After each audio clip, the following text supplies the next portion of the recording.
Oh, Well then, goodness. that's definitely an interesting start. So, good evening, good afternoon, good morning, wherever you are, and thank you for those things. Elizabeth, Michael, good to see you guys here. In fact, let's just make sure a live transcript should be enabled as well. Michael, let us know if that's coming up. But CJ, good to see you. It would have been very interesting trying to do this without you here. Yeah, it's good to see you as always, Daddy. And yeah, looking forward to this evening. One of my favourite subjects because it's always asks and makes you ask more questions. You probably get answers. So yeah, fascinating. Looking forward to the chat. So yes, so inner world versus outer world. That's what we sort of set ourselves. And for those who are obviously on here and anyone catching up. Well, where do you start? It's not something we could cover in half an hour. It's something that the other thing, someone turned around to me the other day and said, "Oh, outer world." So, in fact, someone at work I mentioned it, and they sort of said outer world. So, do you mean like outer space or something like that? I sort of said, okay, you could, yes, that it all encompasses it. But just to set the context for people, what we mean by outer world is, in effect, our physical matter reality. Um, you know, this stuff, this physical body, all that sort of stuff. And then inner world is, the metaphysical, the non-physical. Yeah, like I said, it's what CJ and I'm going to do tonight is, we'll have a bit of discussion on that, and by all means, happy for other people to sort of join in as well, because it makes it more interesting. But yeah, the big thing is to just give you an idea of where a lot of us focus and spend a lot of our time focusing on, compared to where if we shift that focus, how much transformation and a change in our life that can make. Both CJ and I have experienced that. Yeah, some of our lovely friends and colleagues who have joined us here as well have experienced things like that as well. CJ. Yeah, good shout. One of the things I talked about on my channel is this real concentration we see through social media, the general media, etc., on our physical diet. So where we can eat, go to the gym, and it's been really pushed probably over the last probably 30 years, I would think. Um, that real focus on yeah, you've got to eat this, you've got to eat that, and then we've had the real renaissance of vegetarianism and veganism, etc., and that's really driven people to concentrate on what they eat. And there's a big drive of people go to the gym, and that all came to the front when we were in COVID. How can we get exercise? How can we stay fit? Um, and I think there's been a lot of emphasis on the physical diet, if you like. Um, but what's really encouraging, what I've really, for me, has been really, really good to see also is that certainly this realization that there's another side to us, and it's not just about the physical side of our bodies. It's not just about the physical things we do and eat and all the rest of it. There's a whole side of us actually where we exist and spend a lot more of our time, because our mind is in control of our bodies 24/7, 365. So it's fundamental that we look after our mind just in the same way as we look after our physical diet. And I kind of use the yin and yang type of the Chinese symbol of yin and yang, where they're both in perfect balance, where you have to pay the same amount of attention to your mental diet as we do to our physical diet. Arguably, they're just as important as each other. So what I ask people to do initially is just think about what you do in your physical life and your physical diet and how you're looking after yourself physically. But then really go, ask yourself the question, what am I doing to feed my mind? What am I doing to make sure I'm nourishing my brain and my consciousness and my well-being?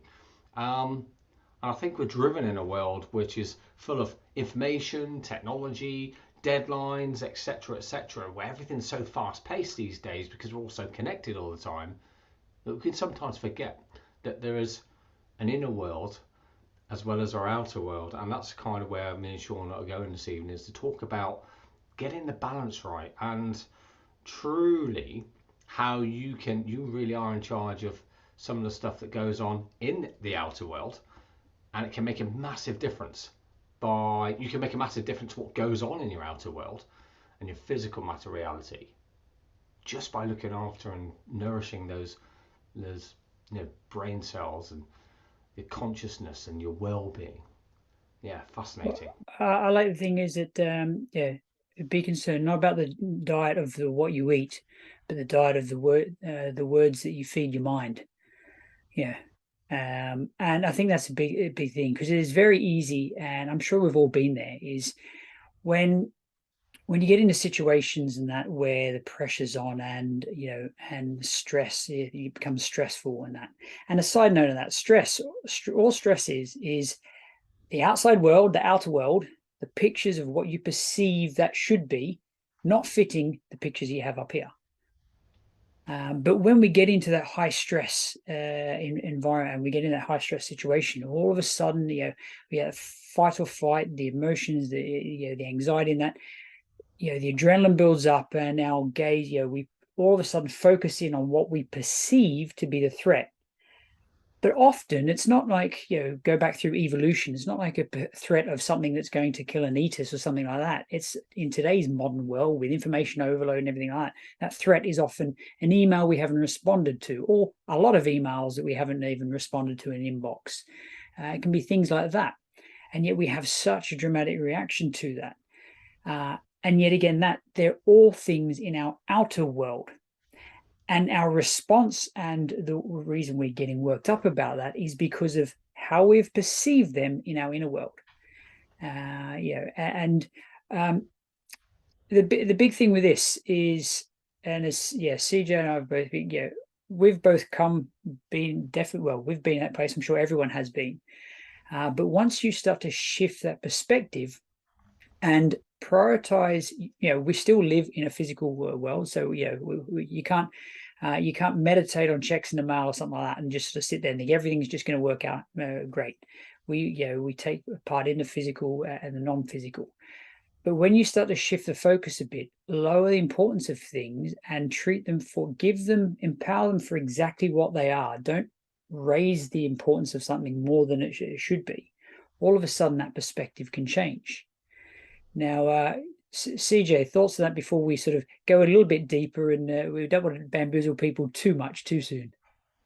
Yeah, I mean, you touched on one of the things that I think we need to we'll go into it a bit later, which is kind of once you've explained to people that there's a physical diet and mental diet, they all start asking the question, well, how do I feed my brain? What is it I need to do? What tools and techniques can I put in place to really nourish the brain and lower those levels of stress? And one of the things you touched on there very lightly, is this idea of meditation. And I think meditation for some people can be a bit of a scary concept. Crikey, rewind my clock 5 years and told me that in 5 years' time you've been meditating every day, and if you don't do it, you start getting worried about you not nourishing your mental health. I would have said you were crazy. That's the sort of thing that crazy people do in the middle of nowhere. They go away and they do these meditation retreats. It's not for me. Now I can't live without it. So I can't live without it. I can, of course, but the way I feel about myself and the way I feel about in the physical world dramatically changes if I don't look after my mental diet, if you like. So I think it's really important just to see, people who are not used to meditation or don't are a bit turned off by the idea of it. I would invite them to ask the question, have you tried it? If you have, what have you tried? Because one of the things we certainly talk about, certainly with our clients the other day, Sean, on the Elite Mentorship Forum, was try various different means. Because just like food that you eat, the food that you're going to nourish your mental health with, it's exactly the same. We don't like everything. I don't like mushrooms. So you put a plate of mushrooms in me, I'm literally going to walk away and I'm going to be disgusted. Don't worry, I'm there with your mushrooms. That's okay. Yes, high five. But I love roasted veg. I love roasted peppers. So I put that in front of you. That's the stuff I want to eat. And it's the same with your brain. You've got to feed it what feels right, and you've got to establish routines and patterns and develop tools and techniques that really work for you and arguably taste good, if I can use that analogy. And I think a really good way to lead yourself into meditation and meditative type thoughts and meditative type feelings is have a daily routine of mindfulness. Now, mindfulness is different to different people, and it means different things in different circumstances. And we were talking about this the other day, Sean. Just truly being in touch with your senses and taking a moment to disconnect from the digital reality, because arguably I think we've got three types of reality. We've got the inner world, the outer world, and the digital world, which we're all connected to, and we have spent so much time connected with and engaging with. Well, put your phone down, turn off your distractions, get away from your computer, get out in the garden, take your shoes and socks off, walk around on the grass. Feels amazing. Feel what it feels like. Truly engage those senses. Listen. Just stop and listen. What can you hear? Really engage in the five senses, whether touch, smell, sense, taste, whatever it is. What can you see, hear? All of them. Really engage and concentrate and focus on it just for a few moments. And it has that real calming impact. And mindfulness is nothing new. It's been around for years and years and years. But it's certainly something we don't practice enough. And if you're interested in really nourishing your mind, really starting to get into a feeling and start to feel the benefits of what spending a few minutes each day practicing mindfulness, just try it. I would invite everybody just to try it. It doesn't take long. You've just got to, wherever you are, whatever you're doing, you can literally stop for a second, a minute, and just focus on what you can hear. Feel your heartbeat, listen to your pulse. Whatever it is, just concentrate on it and take a moment to be in the moment. And that's something else we'll come on and talk to, I've no doubt, about being in the moment, because that's another powerful tool. Sure. Now, certainly a few things you said there which resonated is one quick point. We talk about separating yourself from the digital. The exception to that is if you're trying to watch us here, that's you don't really want to separate from that. You sort of need to be engaged with the digital to watch us talking and nattering on. So we'll give that as a bit of an exception. I did like what you're talking about with the food though, and I think with food thing is we both don't like mushrooms, so not the best example. But there's certain things that you'll like and certain things that I won't, and opposite and so on. But it's the same thing with meditation. Using when I first heard about meditation, my first thought, when someone mentioned meditation to me, was right. I've got to sit on the floor, my legs crossed in ways that I probably can't do. And the last time I was able to do that was when I was a small child. With my fingers sort of like this, and chant Om to myself over and over again. And that was pretty much my perspective, my viewpoint of what meditation was.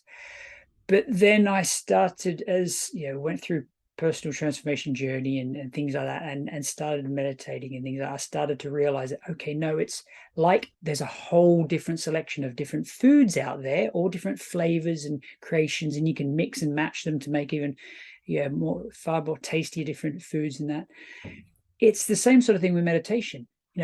What I mentioned, that's one version of it. But you can do meditation, different sorts of meditation when you're sort of sitting, lying, walking, standing.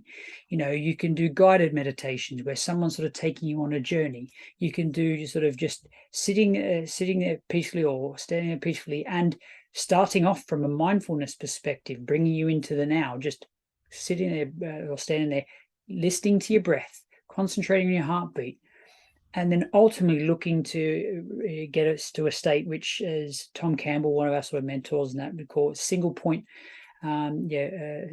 singularity as such, where you disconnect and disassociate yourself from those other senses. Now, some people, for example, we sometimes hit those, get to that state inadvertently. If you're reading a really good book that you're totally and utterly immersed in, and then all of a sudden, before you know it, think, oh my God, I've been doing this for an hour and a half or something like that. And you've not realized that someone's been walking around the house or something like that, because pretty much most of the senses you've disassociated from them because you're so transfixed in one thing. And that's sort of a lighter example of that. So it's, don't feel that, oh, I don't know how to meditate. And I've heard that a lot of people say that I don't know how to meditate. You know what? When you've probably sat there and watched watched a film you've been totally engrossed in, or you've read a book you've totally got into, you've started to go into a meditative state. Your brainwaves have dropped into sort of a low alpha, and state, and so it's sort of building upon there. It's an art form. There's so much out there, both on YouTube, on the internet, things like that. Try something. Try anything. You've got mindfulness apps out there. Experiment and see what works for you. If you like the mushroom version of meditation, have the mushroom version of meditation. If you don't like the mushroom version, stay away from it, like CJ and I would. So it's and it's just about experimenting.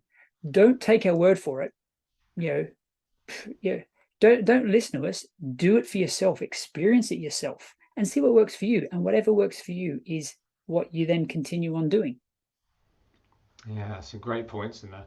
I think one of the other aspects that people don't realize is that you mentioned stress, and you mentioned the fact that it's normally stuff and going on in the physical matter world that we don't like. It doesn't fit our model of the world, and that causes us to have stress.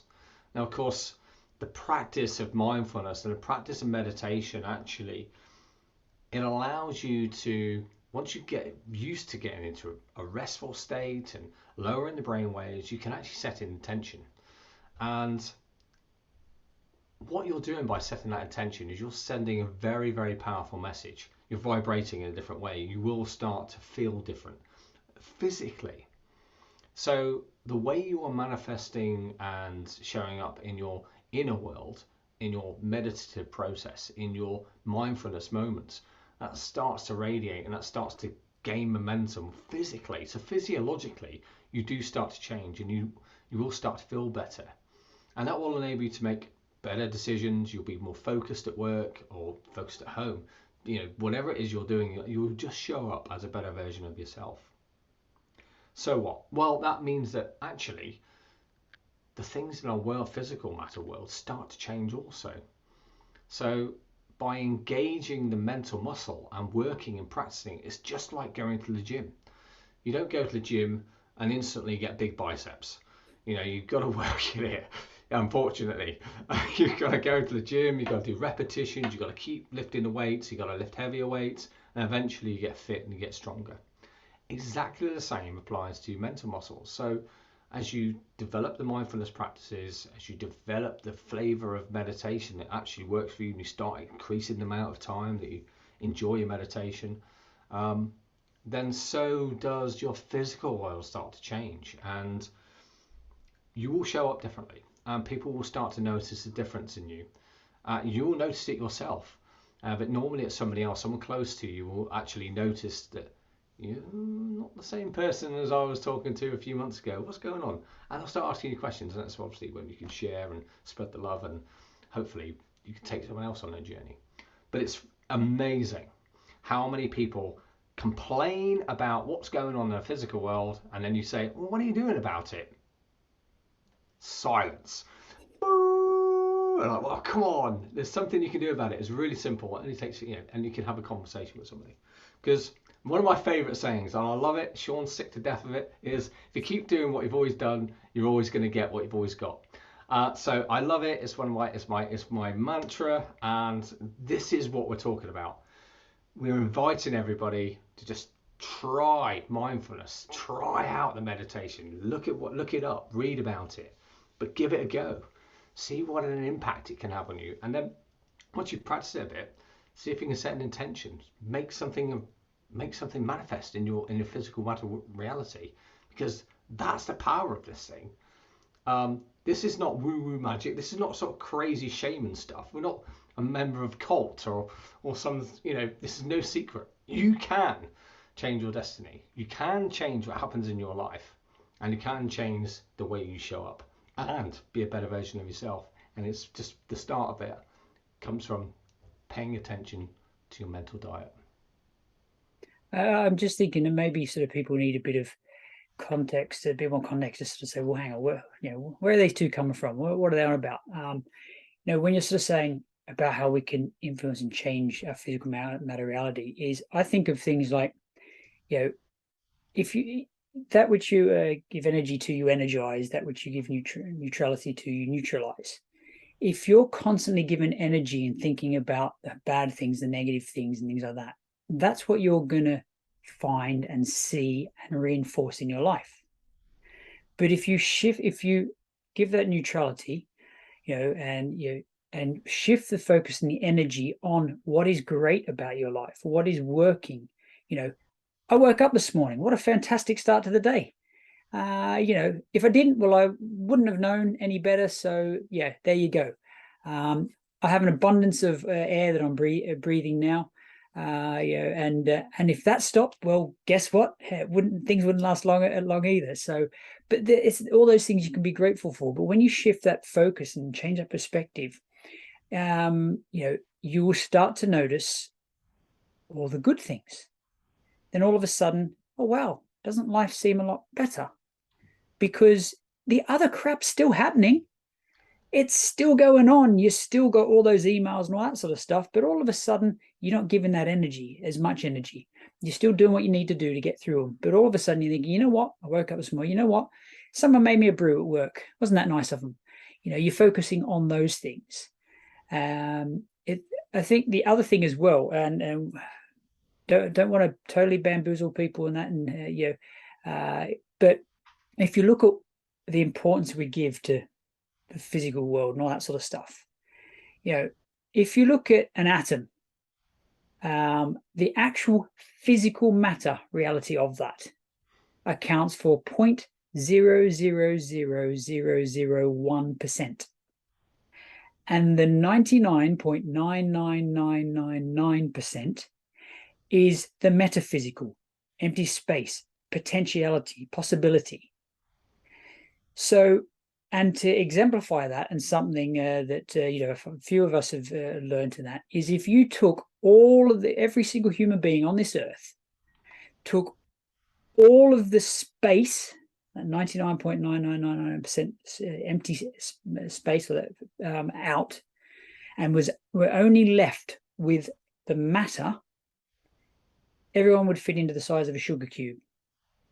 Now, it would be one extremely dense and heavy sugar cube, that's for sure. You certainly wouldn't be holding in your hand because you'd be part of that anyway. But that just gives you an idea of, here we are, a lot of us today, putting so much importance and leveraging and trying to change things and that on that small amount.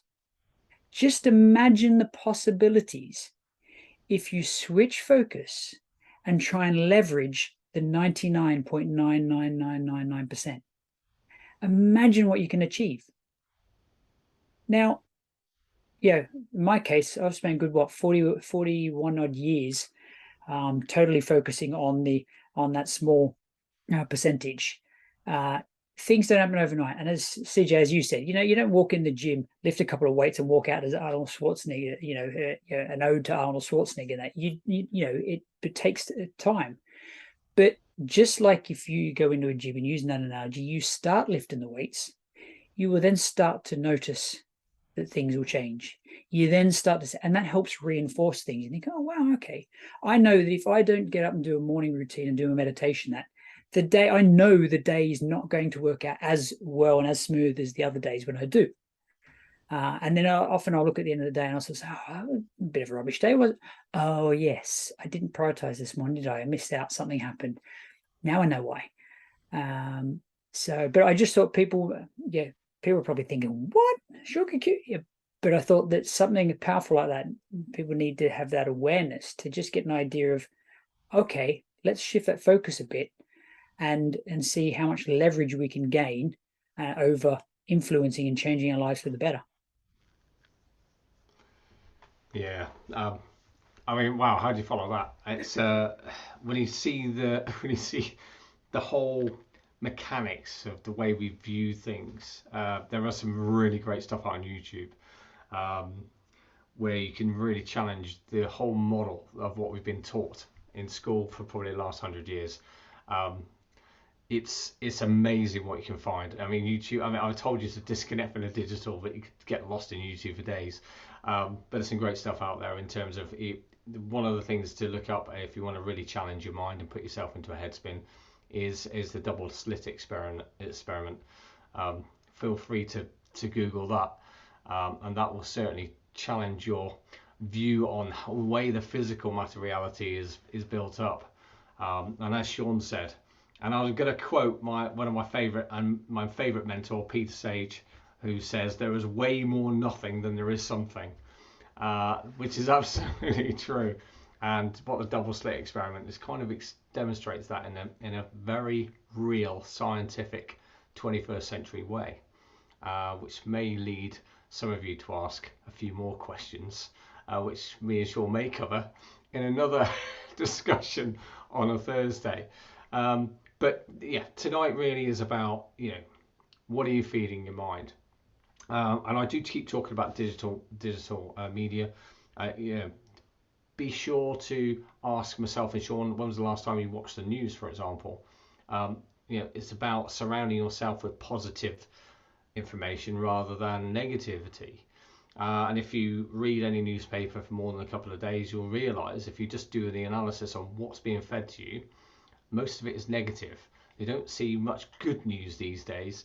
And certainly if you're plugged into digital media, you don't see much good news, many good news channels, because they're all about peddling negative and sales and next year. I don't want to get into that because that's a whole different argument. But something else I'd invite you to do is just do some analysis on your life. Just spot where you feel the negative vibes and negative energy coming from. And if you switch off the news just for a few days, you'll certainly feel there's a sense of relief, because you're not getting fed that negativity all the time. And actually, there's something going on everywhere, all the time. There's always news, and you don't need a newspaper or a digital news feed to tell you that there's something happening somewhere in the world. If there's something important going on, you will find out about it. The universe is a crazy way of making sure that happens, that's for sure. So you'll find out, but there's something else I just invite you to try. Alongside your mindfulness and your mental diet and your physical diet, also try out switching some stuff out. Get rid of some negativity out of your life, because that can really have a powerful impact. And if, like all of this stuff, if you've got any questions, just drop us a line. I'm happy to talk to anybody about any of this. It's my favourite subject, and I know Sean is as well. So drop us a line. We're more than happy to have a discussion about any of this stuff that we talk about on any of our social media channels, because we're very passionate about it, and we'll gladly just chew the fat on this for ages, because it's a fascinating subject, and it can have such a major positive impact on your life just by doing some really small, crazy little habit changes. Yeah, I think that's some of the points you raised there, perhaps a way to help round things off for people, because sometimes, I'm sure that maybe some people watching this later on thinking, okay, mine's a little bit blown now, as ours has been when we've gone in and delved deeper into this. But one thing I found is, there's two simple actions that you could take, and I invite you to try this and experiment. What do you got to lose? Worst case, not much change from where you're at right now. Best case, you start to see unbelievable shifts. And the two simple things I would say is, and CJ's touched on that, is one is stop all forms and ignore all forms of mainstream media. I'm talking about television, newspapers, your apps, your news apps, all of that sort of stuff. Now, I'll invite to start small, because some people, how am I going to do that? I need to know what's going on. Right. Start small. Do it for a week. Do it for 7 days. Note how you feel in the beginning and how you feel then. If you really want to be adventurous, do it for 30 days. Give yourself a 30-day challenge. That's number one. And as CJ said, trust me, because I've not listened or heard or anything, or read mainstream media for 2.5 years now. And guess what? The ones that I need to know about, they find me. Someone will tell me, but they'll tell me the filtered version with the snippets and the headlines, none of the gunks and the crap in between. So, so just to help settle you there. The second thing, as we've been talking about, mindfulness meditation. Do it the two together. Either do it for 7 days, or I invite you to push it out a bit. Do the 30 days and make the time for yourself. You deserve that time. You're worth it. You deserve that time for yourself. So try the challenge. 30 days of absolutely no mainstream media. 30 days of taking, if it's 10 minutes, that's 10 minutes more than nothing. But 10 minutes, 20 minutes, then whatever you can do, or even 10 minutes here, 10 minutes, of being mindful, bringing yourself into the now, or experimenting with different forms of meditation. CJ and I, we have sort of a morning routine. We'll focus it in the morning, but do what's right for you. At least try it, because you've got nothing to lose. Yeah, well said, buddy. What if I do? What if I don't? It's just a classic way to live your life. Really powerful stuff. Now, some interesting stuff come up over the next couple of months, actually. Next couple of months, you will definitely see from me, and I think Sean's doing something similar, is if you want to try and get an insight into the small things, the small changes you can make to your life, I'll be doing a 30-day live video for 30 days, or post a video every day for 30 days. And I'll be introducing one daily habit each video. So each day you get a new daily habit, which should just introduce a few things practically, and just the way I do things. And that'll be, you can join in on the challenge that's coming up over, I'm probably going to do that in September. 30 days in September. So that's probably a good month to do it. And each day there'll be a new, just a 30-second video. So this is what you do. And you can try it. So you can go on a 30-day journey. One to watch out for. And if you want to go on that journey, let's see if we can see some fundamental change and fundamental shifts in the way people act and behave. No, agreed. I'm certainly looking at similar things in there, and you'll probably find that, perhaps we'll have a conversation. We can work things together, so it's people get almost there's things that can build upon each other. More value of that we can add. Now, by all means, I think without going to I'm sure that people's minds have been blown a bit. Mindful of people's time as well. We've sort of been 30 minutes there.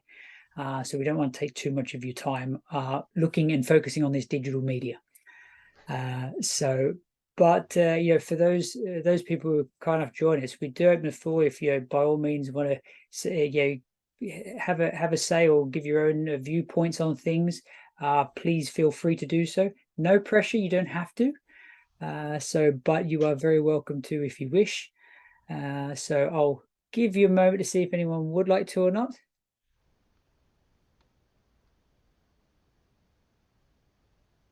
Perhaps not. Maybe next time. So, but otherwise, yes, CJ. I think from my side of things, that's probably enough there. I'm sure some people will be watching that and stepping away thinking, okay, my mind's a little bit blown there. But yeah, hopefully with that sort of wrap up at the end, we've given you an offer, an invite to try something, and see how it goes. Any sort of parting words from yourself? Oh, I think you said it all, Sean. I think the only thing I would left to say is we'll see you all again in 2 weeks with some more snippets. Fantastic. All right. Well, thank you for the guys who obviously joined us live, and for those of you catching up on this, I hope you enjoyed it. By all means, get in contact, send us sort of questions of that, or if you want us to talk about something. Every 2 weeks we sort of get together and we do this. So if there's something you want us to talk about to do with personal transformation and things like that, or ways you can transform your life and that, by all means, throw some ideas and that, we'll happily have a chat about it. So, but thank you very much, everyone, and love to you all wherever you are. I hope you're having a fantastic time with family, friends, and remember, take the time for yourself. You deserve it.